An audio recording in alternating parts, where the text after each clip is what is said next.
Hello everyone, आज हम लोग 14 जुलाई 2025 के कुछ करंट अफेयर्स देखेंगे। तो चलिए पहले प्रश्न पर चलते हैं। पहला प्रश्न है, क्रूज भारत मिशन में शामिल होने वाला पहला राज्य कौन बन गया है? तो क्रूज भारत मिशन में शामिल होने वाला पहला राज्य गुजरात बन गया है। देश में देखते हैं आगे, देश में सबसे लंबे समुद्र तट वाला गुजरात क्रूज भारत मिशन का नेतृत्व करने वाला पहला राज्य बन गया है। तो क्रूज भारत मिशन गुजरात में शामिल होने वाला पहला राज्य बन गया है गुजरात। चलिए अब आगे दूसरे प्रश्न पर चलते हैं। हाल ही में विंबलडन 2025 महिला एकल का खिताब किसने जीता है? तो विंबलडन 2025 महिला एकल का खिताब जीता है ईगा स्वियाटेक ने। तो नाम याद रखेंगे, ईगा स्वियाटेक। पोलैंड की ईगा स्वियाटेक विंबलडन 2025 का महिला एकल खिताब जीतने वाली महिला है। तो आगे देखते हैं इन्होंने किसको हराया है। तो इन्होंने फाइनल में अमेरिका की अमांडा अनीसिमोवा को हराया है। तो पोलैंड की ईगा स्वियाटेक ने विंबलडन 2025 का महिला एकल खिताब जीता है और इन्होंने हराया है अमेरिका की अमांडा अनीसिमोवा को। तो नाम दोनों का याद रखना है, जो फाइनल में जो खिताब जीती हैं और जो यह खिताब हार चुकी हैं। तो दोनों का नाम याद रखेंगे। तो यह उनके करियर का छठा ग्रैंड स्लैम खिताब है। ईगा स्वियाटेक का यह छठा ग्रैंड स्लैम खिताब है। चलिए तीसरे प्रश्न पर चलते हैं। हाल ही में किस देश में भारतीय दूतावास ने संगीत कार्यक्रम संगम जंक्शन का आयोजन किया है? तो संगम जंक्शन का आयोजन किया है नेपाल ने। चौथे प्रश्न पर चलते हैं। हाल ही में कहाँ वर्ल्ड एक्सपो 2025 में भारत के चिनाब ब्रिज और अंजी ब्रिज को प्रदर्शित किया गया है? तो भारत के चिनाब ब्रिज और अंजी ब्रिज को प्रदर्शित किया गया है कहाँ? जापान में। तो जापान में वर्ल्ड एक्सपो 2025 में भारत के चिनाब ब्रिज और अंजी ब्रिज को प्रदर्शित किया गया है। चलिए देखते हैं आगे। जापान की वर्ल्ड एक्सपो 2025 में भारत की प्रगति की गूंज रही चिनाब ब्रिज, अंजी ब्रिज और जम्मू कश्मीर की वादियों में दौड़ती वंदे भारत वैश्विक आकर्षण का केंद्र बनी है। तो तीनों को याद रखेंगे। आगे प्रश्न पर चलते हैं, पांचवें प्रश्न पर चलते हैं। हाल ही में किस राज्य में स्थित जिंजी किला यूनेस्को विश्व धरोहर स्थल घोषित हुआ है? तो जिंजी किला तमिलनाडु में है। तो तमिलनाडु में स्थित जिंजी किला को यूनेस्को विश्व धरोहर स्थल घोषित किया गया है। तमिलनाडु के विल्लुपुरम जिले में स्थित जिंजी किला को पेरिस में आयोजित यूनेस्को की 47वीं वर्ल्ड हेरिटेज कमेटी की बैठक में विश्व धरोहर स्थल घोषित किया गया है। तो यह जो है वर्ल्ड हेरिटेज कमेटी की बैठक पेरिस में आयोजित की गई थी, यह भी याद रखना है।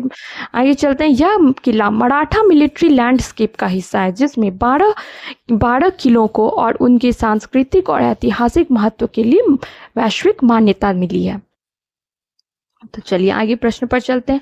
हाल ही में किस राज्य ने स्वदेशी बेल मेटल उद्योग को बढ़ावा देने के लिए SGST प्रतिपूर्ति योजना को मंजूरी दी है?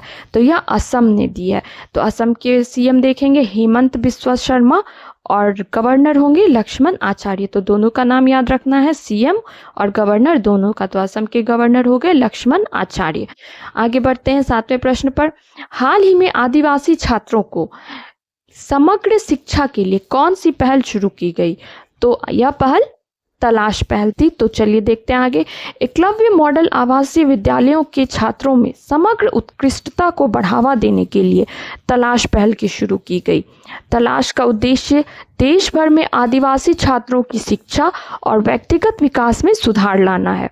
तो यह तलाश जो पहल जो है यह आदिवासी छात्रों की शिक्षा और व्यक्तिगत विकास में सुधार लाएगा। चलिए आगे आठवें प्रश्न पर चलते हैं। किस देश में भारत की सहायता से बने 90 आवासों का उद्घाटन किया गया है? तो 90 आवासों का उद्घाटन किया गया श्रीलंका में। चलिए 9वें प्रश्न पर चलते हैं। हाल ही में राष्ट्रपति द्रौपदी मुर्मू ने कितनी प्रमुख हस्तियों को राज्यसभा के लिए मनोनीत किया है? तो राष्ट्रपति द्रौपदी मुर्मू ने कुल 4 मुख्य हस्तियों को राज्यसभा के लिए मनोनीत किया है। तो देखते हैं कौन से ये 4 हस्ती हैं। द्रौपदी मुर्मू ने कला साहित्य, विज्ञान और समाज सेवा के क्षेत्र से 4 प्रमुख हस्तियों को राज्यसभा के लिए मनोनीत किया है।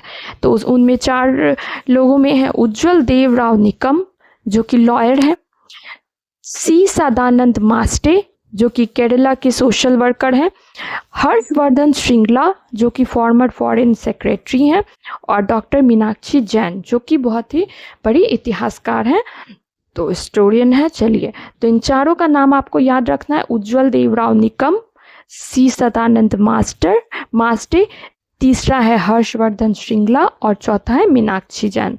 तो इन चारों का नाम याद रखना है। यह VVI है, तो इन 2 चारों का नाम याद रखना है कि ये इस चारों राज्यसभा के लिए मनोनीत हुए हैं।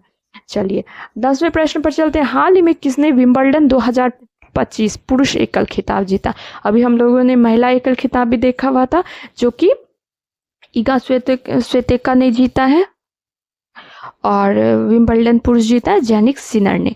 तो चलिए, इटली के खिलाड़ी जेनिक सिनर ने स्पेन के कार्लोस अल्काराज को फाइनल में हराकर यह खिताब जीता है।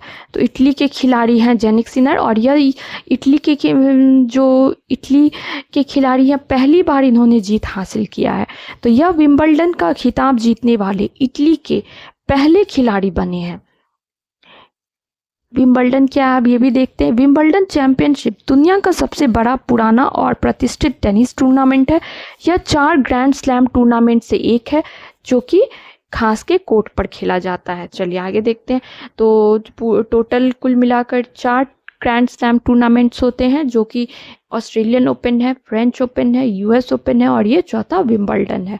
तो इसे घास के कोर्ट पर खेला जाता है, यह इन तीनों को इनसे अलग बनाता है। आगे 11वें प्रश्न पर चलते हैं। हाल ही में किसी CRPF महानिदेशक नियुक्त किया गया? तो यह सोनाली मिश्रा को नियुक्त किया गया है। वरिष्ठ IPS अधिकारी सोनाली मिश्रा को रेलवे सुरक्षा बल की पहली महिला महानिदेशक नियुक्त किया है। तो चलिए, यह थे, तो नाम याद रखेंगे इसका, सोनाली मिश्रा RPF की महानिदेशक के पद पर नियुक्त किया गया इनको। तो यह थे 14 जुलाई के कुछ करंट अफेयर्स। तो चलिए अब दूसरे क्लास में मिलते हैं, तब तक